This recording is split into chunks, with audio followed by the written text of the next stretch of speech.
Bonjour, je m'appelle Marie-Pierre Lessard, je suis directrice de la conservation et officier de plongée à l'Aquarium du Québec. Aujourd'hui, je suis là pour vous parler de la plongée scientifique, un des aspects du travail que l'on fait à l'Aquarium. Donc, à l'Aquarium, on fait de la plongée scientifique. On est sous l'effigie de l'ACSS, qui est l'Association canadienne des sciences subaquatiques. Pour pouvoir être plongeur scientifique, c'est assez simple. Premièrement, il faut avoir un cours de plongée de base ainsi qu'une attestation médicale qui nous démontre que le plongeur est en bonne santé pour pouvoir accomplir les tâches que l'on désire faire. Par la suite, on va prendre les plongeurs et on va les former avec des tâches spécifiques à ce que l'on veut faire comme travail à l'aquarium et aussi à l'extérieur lorsque l'on va en milieu naturel.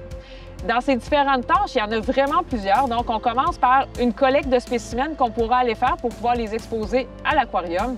On fait également, à l'aquarium même, de l'entretien de bassin. On va également nourrir les poissons et on va aussi aller les voir dans les bassins pour aller faire des suivis de santé. Si jamais un poisson ne se sent pas bien, bien pour nous, c'est plus facile d'aller le voir directement dans son bassin et c'est beaucoup moins stressant pour lui également de se faire observer dans son milieu plutôt que de le sortir du bassin. Un autre aspect super important pour nous de la plongée scientifique, ce sont les projets de conservation qu'on fait en milieu naturel.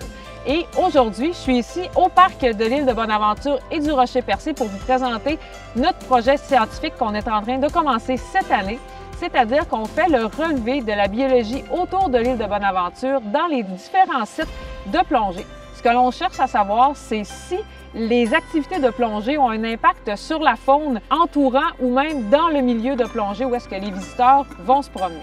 On espère vraiment qu'à la fin de cette étude, on aura une réponse qui sera négative, soit que les plongeurs n'ont pas un impact significatif sur le milieu marin, ou s'il y en a un, on pourra faire des recommandations pour s'assurer que les deux activités, c'est-à-dire la vie marine et la plongée sous-marine, puissent cohabiter encore pour très longtemps.